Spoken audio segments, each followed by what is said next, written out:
Good evening. Once again, we're going to be working with the same subject, and it's a subject that basically is the things that are written before were written for our learning, and the things that are written before should reinforce in our mind the concept that to obey God is better than sacrifice. And that portion of the title, if that's part of the title, it keeps growing, but it comes from Samuel, the prophet, asking Saul whether it was more better to have sacrifices and offerings and disobey God so that you could have abundant of animals to sacrifice, or better to please God when God told Saul, you need to kill all of the animals. And that's in 1 Samuel 15 and verse 22.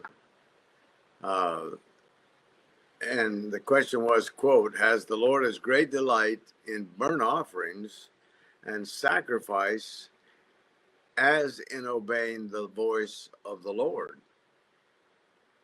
And then Samuel answers the question, behold, to obey is better than sacrifice, and to heed than the fat of rams. And then Samuel makes a point that is, to me, very critical, and that is, if we are not committed to do that, then God sees what we're doing as rebellion against him. Because verse 23 of 1 Samuel 15 says, for rebellion, this is the reason that statement is true, that is to obey is better than sacrifice, and to heed the words of the Lord better than the fat of rams. For rebellion is as the sin of witchcraft. In other words, to believe in a false God, a false spirits, that you can communicate with dead spirits and things like that aren't true at all. And so he says rebellion is as a sin of witchcraft, and stubbornness is as iniquity and idolatry, which idolatry is to put someone other than God or some false thing or person or animal or plant or planet in the sky as a deity when it's not a deity, or your job or your career or your own self or your own ideas or whatever else it is that we would put ahead of God and our respect for God, and therefore not obey what God tells us to do. So again, as Samuel goes on talking to Saul, he says, because you have rejected the word of the Lord, he also rejected you from being king. And so in looking at the life of King David, where we've been, we've spent a good deal of time with Saul before we got to King David, but I think it's important to realize, and we have seen that David, while he was a man after God's own heart, and man chosen by God as the second king of Israel because he was a man after God's own heart, yet when it came to his performance, he sinned against God significantly in the matter of Bathsheba and her husband Uriah, and then he committed murder to try to cover his sin. And then when he was confronted, he did repent and he did ask God's forgiveness, and he didn't continue living that kind of a lifestyle. But to me, the critical thing for all of us to realize is, as we go through life, we make plans, we fantasize about doing things, we dream about things we might want to do or like to do, or maybe know we shouldn't do, but still would like to do. And in our either our thoughts or our conduct, we sin against God. There's going to be consequences. Always going to be consequences. And we live in a culture that the vast majority of people, they don't feel that they should be held accountable. They believe that they can blame somebody else. They blame their bad parenting, blame their bad neighborhood, blame bad politicians, blame bad preachers, bad priests, other people that did things to them that were harmful, and a poor example. And that's true. They are harmful and they are a poor example. But once we come to the age of maturity, emotionally, spiritually, that we recognize that we sinned against the Lord, then we can also be repentant and ask God to forgive us and change our heart's attitude, and He will change our heart's attitude, and we can conduct ourselves in a way that's consistent with obeying God. But that doesn't stop the reaping. And the end of King David's life pretty much should make the point to anybody that really wants to follow it that David paid a big price. And when Nathan the prophet came to David, as we've gone over already, and David repented,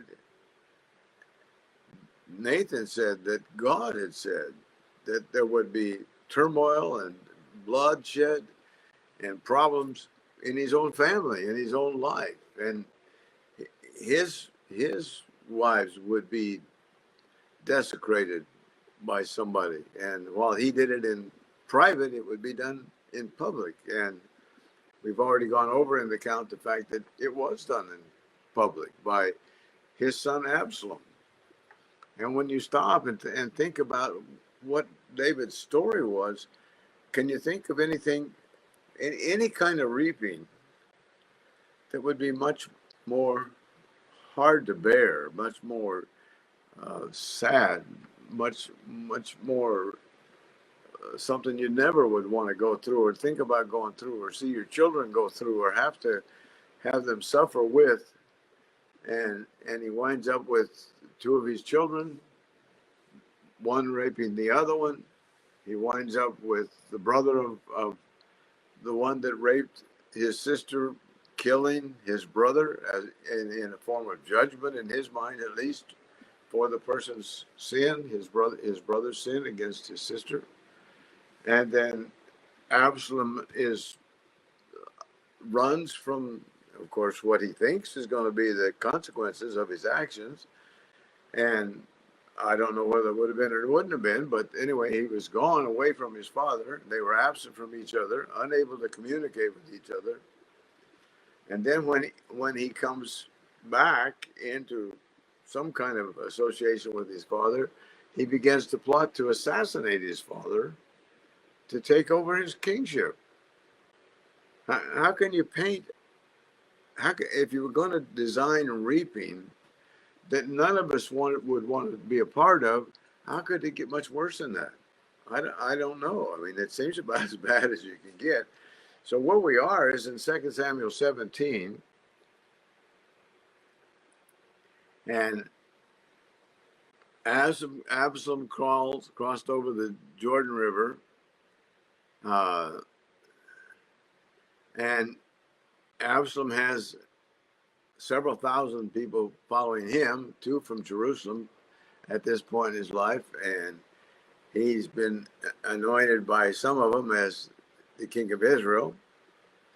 And they've come, and King David has been afraid to confront Absalom and to fight with Absalom. And so he's left Jerusalem and left his home and all in charge of some of his concubines, 10. And they've been assaulted by Absalom. And they're getting counsel from a couple of gentlemen as to what they do. And David has some people that are with Absalom that are actually his friends and informants as to what's going on. But they're getting close to the end of this scenario, and they're going to have a war. And the goal is not to kill other Israelites or Jews. The goal, from Absalom's standpoint, is to get his father killed. And so that's what's happening. David is in Mahanaim. Absalom crossed over the Jordan, and all the men of Israel that were with him. And Absalom made Amasa captain of the army instead of Joab, who was David's captain, and this Amasa was the son of a man by the name of Jithra, and he was an Israelite. And so Israel and Absalom encamped in the land of Gilead. And it happened that when David came to Mahanaim, that he got a pleasant surprise. And one of the things that I tried to touch on as we were running out of time Sunday was that as bitter as this pill is, if I can use that description, a bitter pill to take, as bitter as the pill is, David still writes in the Psalms and rejoices in the Psalms and is grateful to God for his protection in the Psalms. He's not bitter. He's not resentful.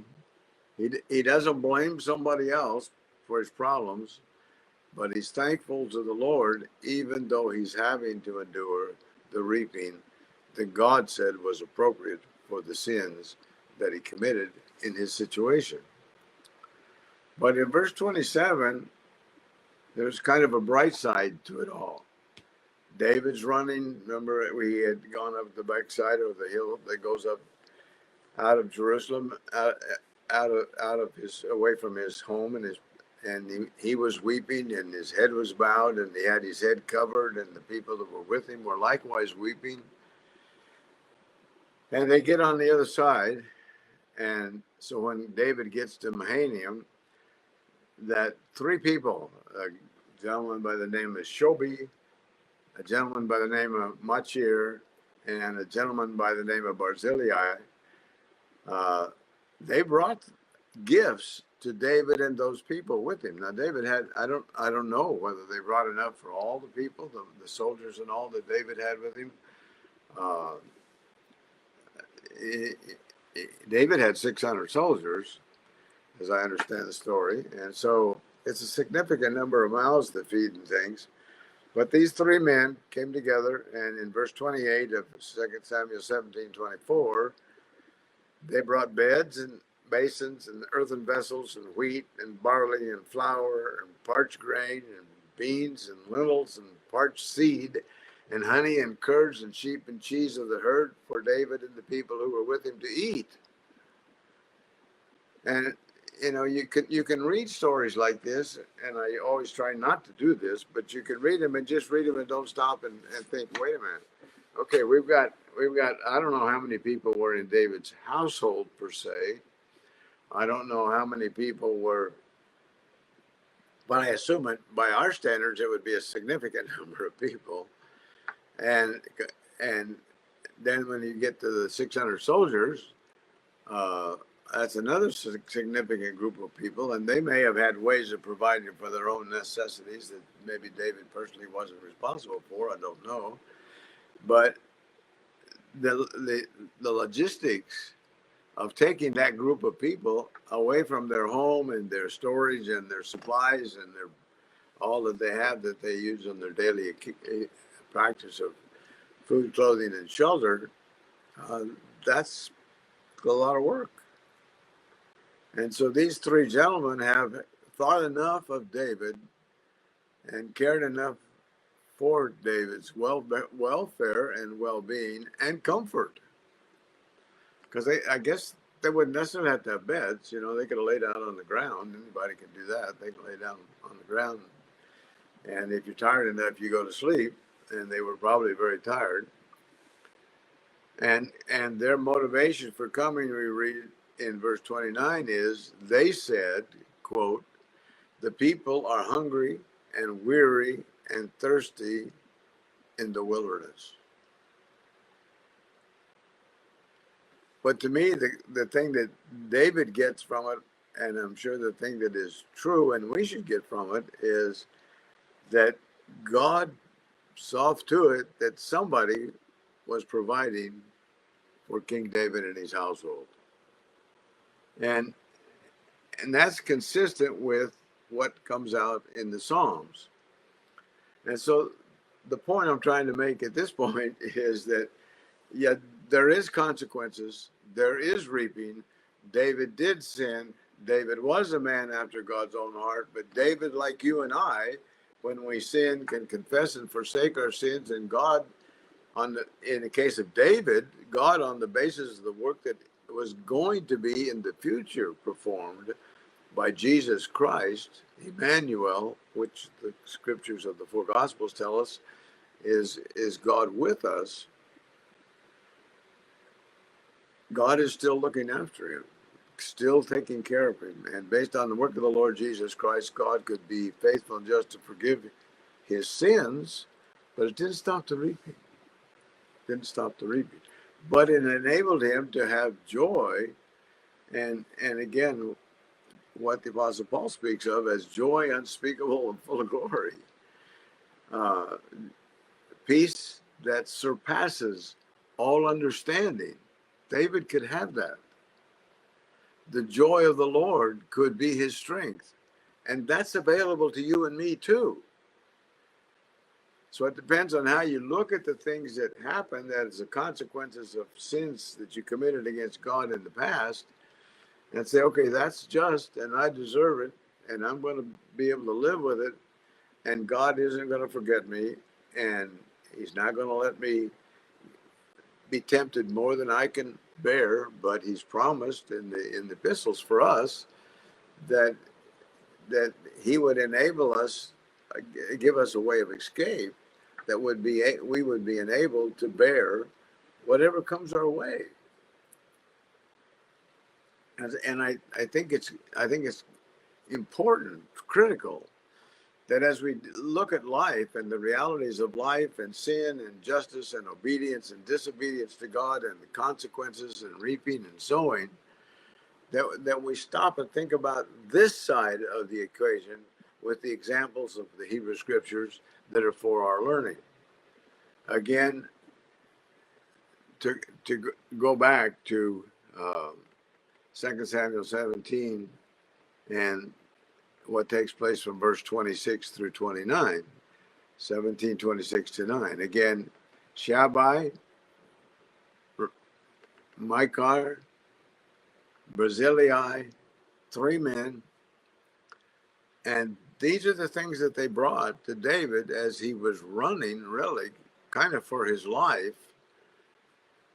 They brought beds. I don't know, that's a lot of beds, I would think. They brought basins to wash, I assume, with, and maybe to clean up and prepare food. I don't know. Earthen vessels, what we would call probably clay pots and things like that, which are very heavy to carry. You could have a limited number of that and still get a lot of weight in it. So therefore heavy to transport on donkeys and donkeys and mules and camels and things like that, and maybe ox carts. They brought wheat. They brought barley, which are grains. They brought parched grain. They brought beans. They brought lentils. They brought parched seeds. They brought honey. They brought curds. And curds, if you look it up, it's the the word apparently is a little bit nebulous, and so the New King James translates it butter, and the Old King James translates it curds. And in my understanding of an experience in life with people who worked with milk that way, curds is curdled milk that sours and goes through a process, and when you use it and drink it, it actually is in kind of chunky stuff, or it might be cheese even. But so it's that kind of milk product. And they brought sheep, and they brought cheese from the herd, and the quantity was for David and the people who were with him to eat. So that's a lot of people. And so God is looking after him. God hasn't forsaken him. And of course, the thing is going to end up, and David's going to come out victor in the long run. But it's going to be a sad victory. But it's to me, it's from that kind of experience. If we went to 2 Samuel 19, we'd read about Barzillai, the Gileadite, who came from Rogelim and went across Jordan with King to escort him across the Jordan. This is another event, and Barzillai was a very aged man. When I read that and then read the next thought in that passage, it makes me feel kind of bad. He's referred to as a very aged man because he's 80 years old, and I'm 84, so I guess I'm very, very old. But anyway, and he provided the king with supplies while he stayed in Mahanaim, for he was a very rich man. So he was well off. He was able to supply, and he did.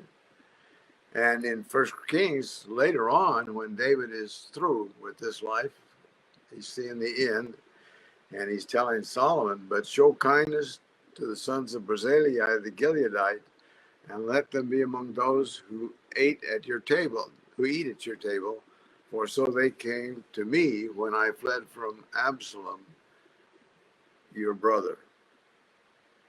So again, those kind of experiences where God was looking after him, where God enabled him to run from Saul, when he wasn't reaping at that point, he was just moving and avoiding being killed by the one that was disobedient to God and shouldn't have been trying to kill him at all. And so David was able to write, and we are able to read, and again, I hope meditate on Psalms like Psalms 23, and I'll look at a couple three this evening probably before I get through. But Psalms 23, the Lord is my shepherd. Well, David had been a shepherd, so he knew what that meant. He knew what kind of work that was. He knew what it meant to care for the sheep, to provide food for the sheep, places for them to bed down at night where they would be safe. The Lord is my shepherd. I shall not want. I shall not want. I don't want anything. And I wonder sometimes how many of us forget that. How many of us get in the state of mind where we think, if I could just get this, sometimes I look at work that I have ahead of me and I think if I could just get this work done and get it behind me, but then I'd have more time and life would go smoother and things would be easier, and maybe I could be more useful in other areas that I'd rather be doing other than the things that are part of this physical life and moving and housing and rental properties and income and all that kind of stuff. And yet that's probably not true. Because that's not where our peace and our happiness come from. It's the realization that even though we're tempted, even though we may be tempted to sin and don't, or tempted to sin and do, and then have to suffer the consequences, the Lord is my shepherd. I shall not want. He makes me lie down in green pastures. Well, when he was running from Absalom, somebody even brought him some beds. And he leads me beside still waters. And sheep, of course, need still waters, quiet waters, smooth waters, stormy waters, rough waters, waterfalls, and things like that. They have to be able to almost even wade in it a little bit and drink water, and it's calm, and it doesn't, not likely to knock them down or break over the top of them in waves or something like that. He leads me beside still waters. He restores my soul. That's where when we're struggling with things in life, either that we feel guilt for, and I'm not talking about things that we're doing that we could stop doing to at least stop the sowing, but I'm talking about in the past, there's been things in our life that were, and times when we've sinned, and everybody has, and in some cases, maybe times, maybe years, where we sin significantly. I'm reading a book. I won't quote it. I won't reference the title, but it's about something going on currently in our life in politics. And the person is talking about their raising as a child and how tough it was and how poor they were and how little peace and quiet there were between their parents and how many fights there were and all of that. And it produced in them discouragement and resentment, and yet in this person's life they kind of rose above it and went beyond. But again, it's the struggles in our soul that get us down. I don't think it's the steepness of the hill, it's how steep the hill looks to us, how hard the job seems to us of having to climb the hill. He restores my soul.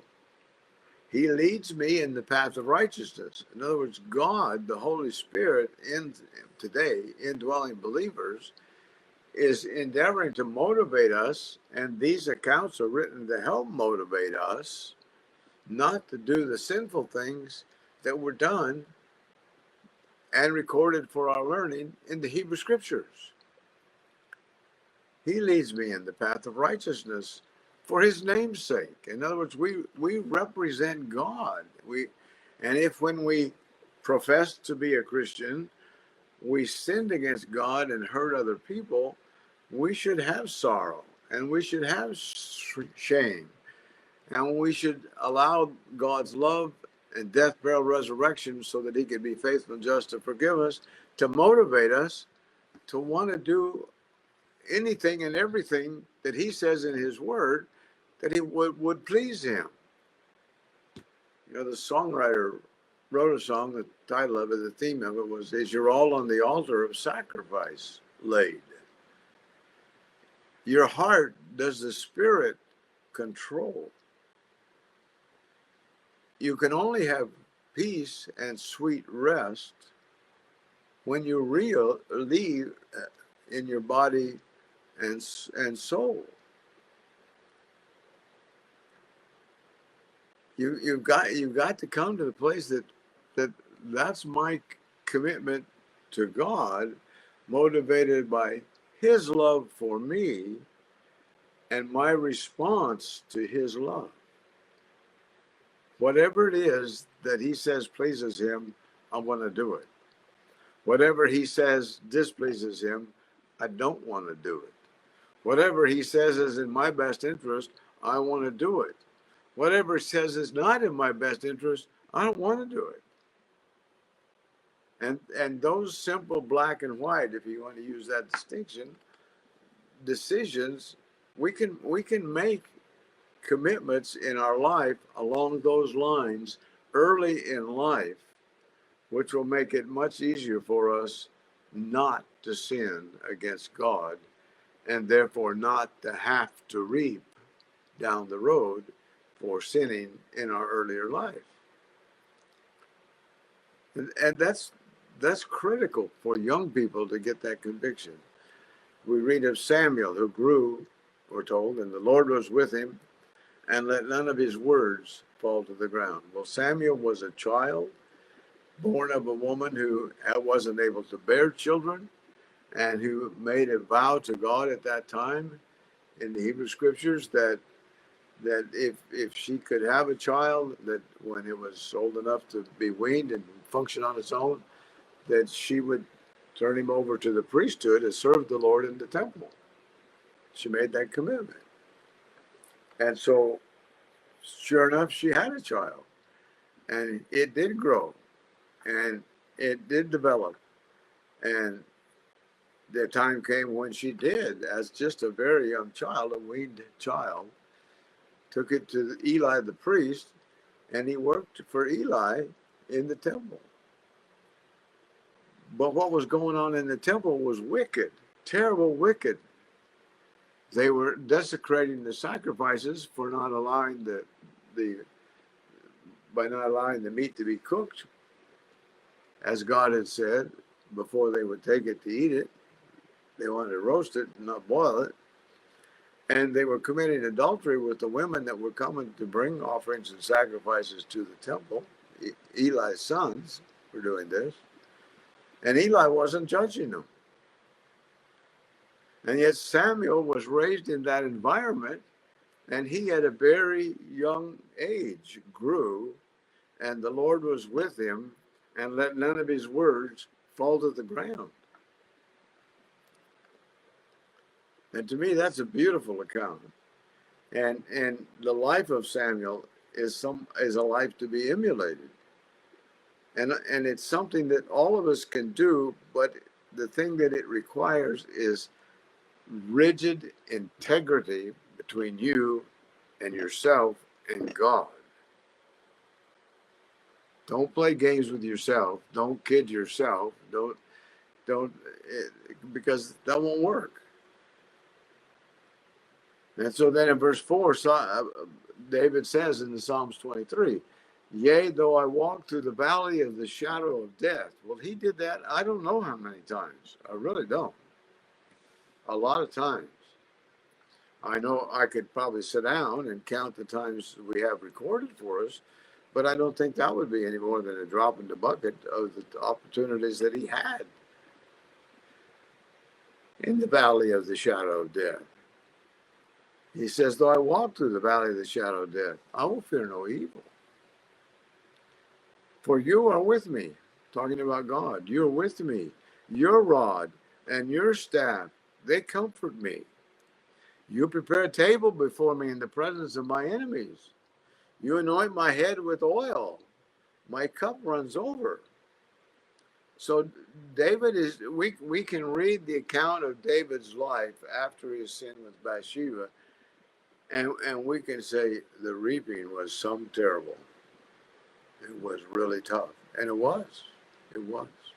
It started tough. It started with the death of the child that was conceived by David in an adulterous relationship. And David fasted and he prayed and he laid on the floor and he wept.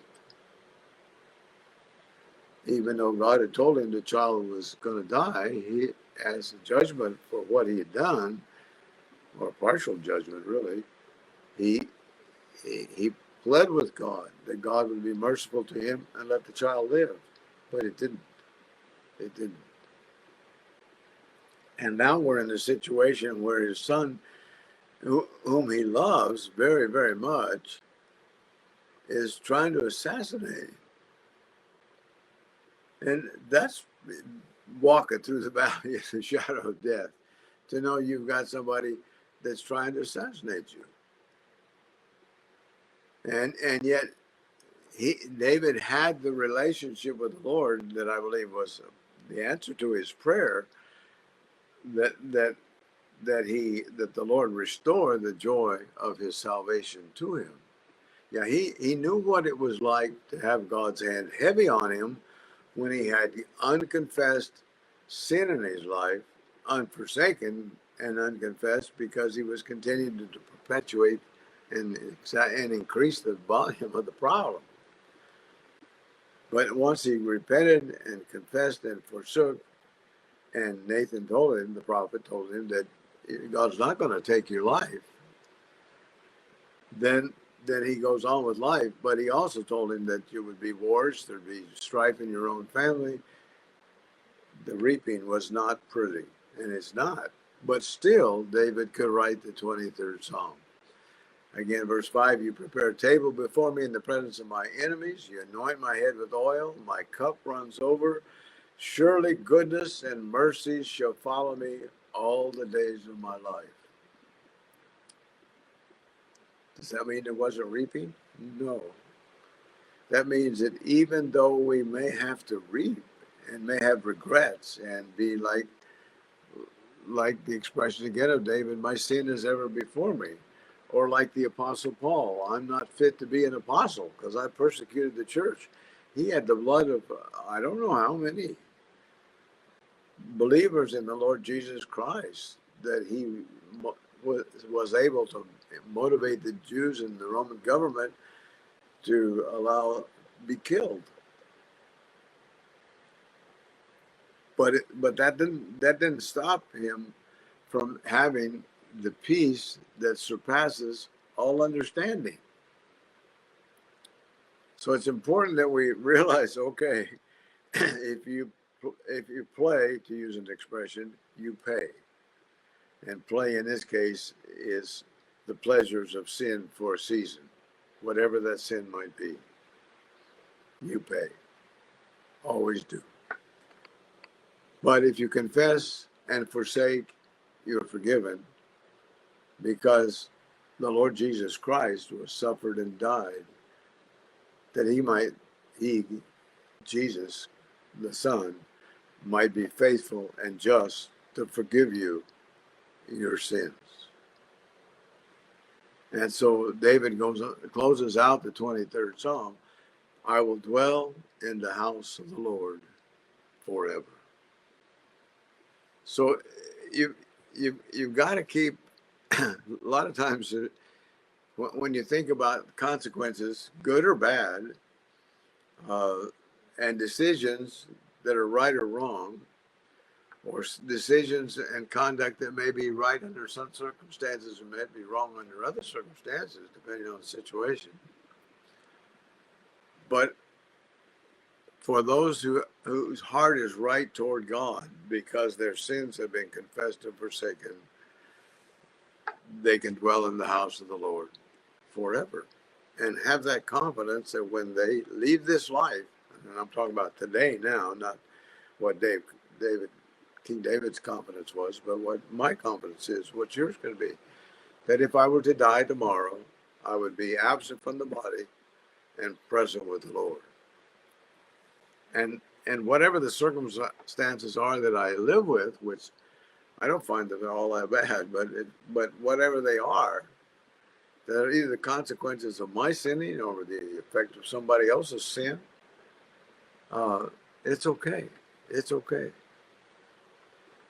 I still am in a situation that I can live a life where, even though I walk through the valley of the shadow of death, I will fear no evil. For God is with me, my rod and my staff, they comfort me. He prepares a table before me in the presence of my enemies. He anoints my head with oil. My cup runs over. Goodness and mercy have followed me for all these years of my life. And then when it's all said and done, I will dwell in the house of the Lord forever. So it's important that we get the lesson that if you sin, you pay. If you play, you pay, if you don't use that terminology. But when you confess and forsake, you're forgiven. But that doesn't change the reaping for the sowing of sin that you did. So David is on the run. His son Absalom is looking to have him killed. There's going to be some kind of a war between the followers of David and the followers of Absalom. And actually, when it's all over, 20,000 people will have died and so it's not going to be an easy thing. But David's going to come out winner, and yet David is dealing with something. He has a love for Absalom and a protection for Absalom, and he's willing to run from Absalom rather than fight Absalom, when David knows that God's the one that put him on that throne, and God's the one that promised him an everlasting throne, an everlasting kingdom. But he's still running in this situation. So David numbered the people who were with him, we're told in 2 Samuel 18, and he set captains over thousands and captains over hundreds. And he sent a third of the people under the hand of Joab as a military leader or captain, and 1/3 of the people under the hand of Abishai, another military captain, and Joab's brother, who was Joab's brother, and 1/3 under the hand of Ittai the Gittite. So he's divided his troops up into King David has, 3 groups. And the king said to the people, I also will surely go out with you myself. So the king says, I'm going to go fight with you. I'll be out there. I'll be in the... And it's interesting that there's several accounts, but where kings have made it a statement of what they were going to do, and the people that they were leading and were king over said, no, you're not. And this is one of them. David said, quote, I will surely go out with you myself, unquote. And then verse 3 of 2 Samuel 18 says, but the people answered, You shall not go out. And that ends with an exclamation point in the English translation. You shall not go out. For, and their logic is good, for if we flee away, if we are losing and we decide to run, they'll not care about us. Nor if half of us die, will they care about us. They're not going to care about us either way. But you're worth 10,000 of us. In other words, the goal is to kill David. The people knew that. I don't know why David didn't think of that or why he wasn't. But again, as I've alluded to and I believe that the sins of David's conduct have hurt him far more than he realizes. But so the people tell him, you're worth 10,000 of us. So you're not going out there. For you're now more help to us in the city. Then the king said to them, quote, whatever seems best to you, I will do, unquote. So the king stood by the gate, and all the people went out by hundreds and by thousands. And then King David does something else that to me is very sad. Because God, he's the Lord's anointed, and his son has decided that he was going to assassinate him.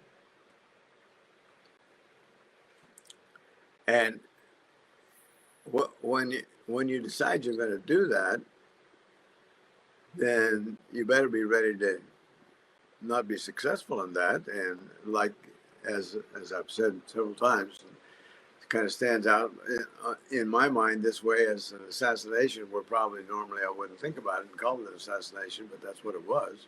But we just went through one in our political situation, an attempted assassination.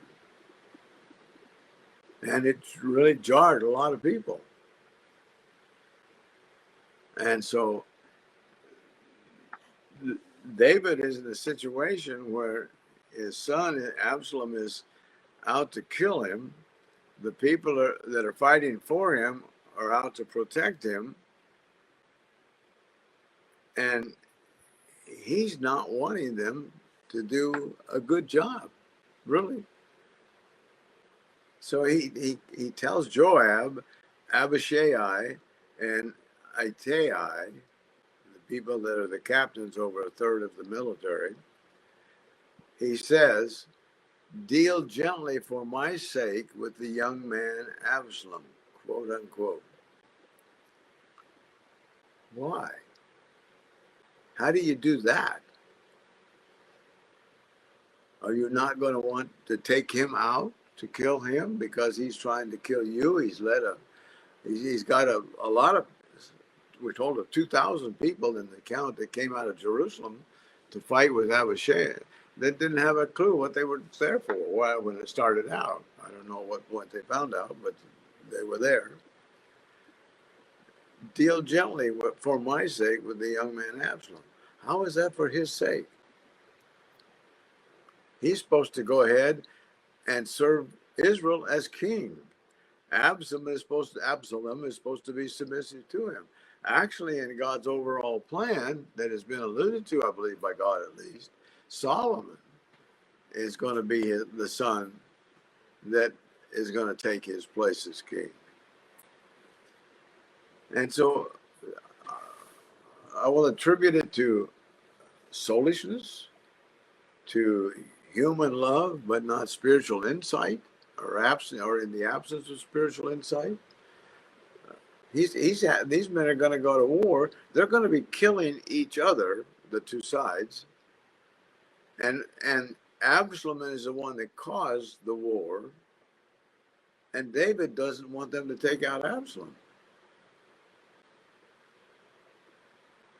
And you say, well, I don't know how you can say that from no more than that. Well, I can say that, I believe, accurately, because there is more in the story, and we're going to go with it from here on. But so in verse 6 of 2 Samuel 18, the people went out of the field of battle against Israel under the lead of Absalom. And the battle was in the woods of Ephraim. And the people of Israel were overthrown, as Absalom's people were overthrown there before the servants of David, and a great slaughter of 20,000 took place there that day. I mean, this is real fighting. This is not playing cops and robbers. This isn't a military exercise or something. They're killing. They killed 20,000 people. And the battle, we're told in verse 8, was scattered over the face of the whole countryside. And I guess because of the terrain and the woods and things, the next statement is the woods devoured more people that day than the sword devoured. So, and this goes on till that many people are killed. And then in the account in 2 Samuel 18 and in verse 9, then Absalom met the servants of David. Now, Absalom told his people he was going to lead them, and he did. He went out and led. So he gets to where the action is, and we read that Absalom rode on a mule. And the mule went under the thick boughs of a great terebinth tree, and his head caught in the terebinth, so that he was left hanging between heaven and earth. And the mule which was under him went on.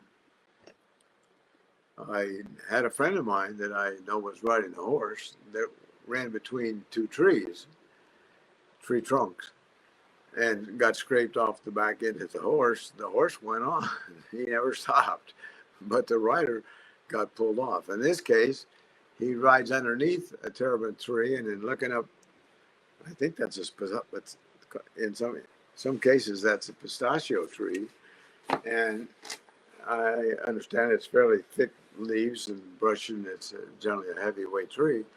But and Absalom was noted for his abundant hair, and he apparently got it tangled in there, and so the mule kept on going, and Absalom's there hanging in the tree by his hair. Well, that's a bad place to be at a time like that. And so somebody saw him there. A certain man, we're told, saw and told Joab, I just saw Absalom hanging in the terebinth tree. And Joab's question to the guy is, why didn't you kill him? That's what we're supposed to be doing here. Why didn't you kill him? He says, quote, you just saw him? And why did you not strike him there to the ground? I would have given you 10 shekels of silver and a belt, unquote. So in other words, Joab thought, this guy's a soldier. He's a military man. He knows what to do. Why didn't you strike him dead? And I'd have rewarded you monetarily and with a belt. I guess maybe that's where the idea of giving belt buckles to rodeo riders when they win trophies, prizes. But 10 shekels of silver and a belt. But the man said, and now you're going to find out why Jabez's instruction for them to treat the young man gently was not good instruction. The man said to Joab, though I were to receive 1,000 shekels of silver in my hand, I would not raise my hand against the king's son. And basically, they're saying, you're crazy, man. And he goes on to say, for in our hearing, the king, King David, commanded you, Joab, and Abishai, and Attai. In other words, what David had said to them, saying, beware lest anyone touch the young man,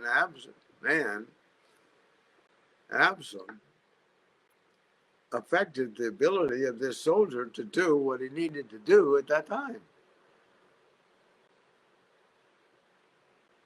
And he said, if I'd have done that, in verse 13, I would have dealt falsely against my own life.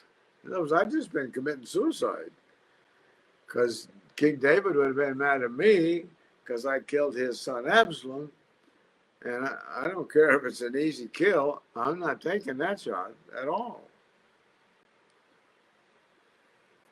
And he went on to say, there is nothing hidden from the king, and you yourself would have set yourself against me. In other words, his thinking is, if I'd killed Absalom, the king would have been upset at me. He'd have commanded Joab to get me and kill me, and Joab would have done it because he didn't have any choice. The king gets what the king wants. And then Joab says in verse 14, I cannot linger with you. I can't spend all this standing and talking about this with you. I got to get on with it. And so Joab took 3 spears in his hand and thrust them through Absalom's heart while he was still alive in the midst of the terebinth tree. And 10 young men who bore Joab's armor surrounded Absalom and struck and killed him. So Joab did finish the job on Absalom. But again, why would, and it continues on in the story. And again, I would encourage you to go back and read it for yourself over and over. I hope you all have been doing what I've been doing in these last several weeks, because I've read these stories over and over and over. I have to be careful because I forget if I don't mark where I was when I stopped the restream. I've gone over them so many times I forget where I was on the restream. But so the next thing we read in 2 Samuel 18:16 is Joab blew the trumpet. The people returned from pursuing Israel. Joab held back the people, and they took Absalom and cast him into a large pit in the woods, and they laid very large heap of stones over him.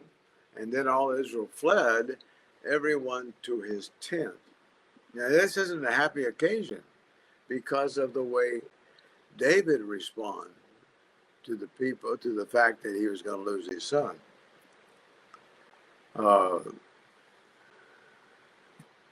So then we get in verse 19 to somebody's got to send the message to the king. So Ahimaaz, the son of Zadok, said, let me run now and take the news to the king, how the Lord has avenged him of his enemies. And Joab said to him, you shall not take the news this day, for you shall take the news another day. Now, I don't know if all the reason is what all the reason is. When I read through this, I get the impression that maybe Ahimaaz was faster than the Cushite who Joab asked to take the message. It seems like possibly they used Ahimaaz when it was good news, and maybe somebody else when it wasn't good news. And Joab would have known that it wasn't going to be good news to David. And I'm not going to make any conclusions, but think about those things as we go through it kind of quickly. Joab said to him, you shall not take the news this day, for you shall take the news another day. But today you shall take no news, because the king's son is dead. In other words, it's not good news for the king. His son is dead. Then Joab said to the Cushite, go tell the king what you've seen. Now there's another factor. The Cushite saw what went down. He saw it happen. Ahimaaz didn't know what happened. He didn't see it, and he hadn't been briefed. So he really didn't have anything to say. So Joab tells the Cushite, go tell the king that you've seen. So the Cushite bowed himself to Joab and ran. And so Joab said to the Cushite, go tell the king what you've seen. And the Cushite bowed himself and ran. And then Ahimaaz comes along and says to Joab again, whatever happens, please let me also run with the Cushite. So I don't know whether part of the reason Joab didn't want him to run is because it wasn't good news. I don't know whether it was because he really didn't know what happened, so he didn't have a message to send anyway. But anyway, when he begs again, Joab says, why will you run, my son, since you have no news ready? But whatever happens, he said, let me run. So I can picture Joab shrugging his shoulders and say, well, okay. He said to him, run. Okay, go run. And Ahimaaz ran by the plain and outran the Cushites. So maybe Ahimaaz knew he was faster than the other guy. I don't know. And David was sitting between two gates, and the watchman was watching. And then the watchman tells him there's a man running alone. And this is another statement that causes me to think maybe the man running alone also indicated that it might be good news. Then the watchman cried out and told the king, and the king said, if he's alone, there's news in his mouth. And he came rapidly and drew near, and then the watchman saw another man running. And what happened is that Ahimaaz outrun the Cushite. He was faster, so he caught up with him and passed him. So he gets there first. And the king said, he also brings news. So the watchman said, I think the running of the first is like the running of Ahimaaz, the son of Zadok. So they knew these runners well enough that he could tell by the way the man was running who he was. And the king said, he is a good man. He comes with good news. Well, in this case, that isn't the case. And Ahimaaz called out and said to the king, all is well. And then he bowed with his face to the earth before the king and said, blessed be the Lord your God, who has delivered up the men who raised their hand against my lord the king.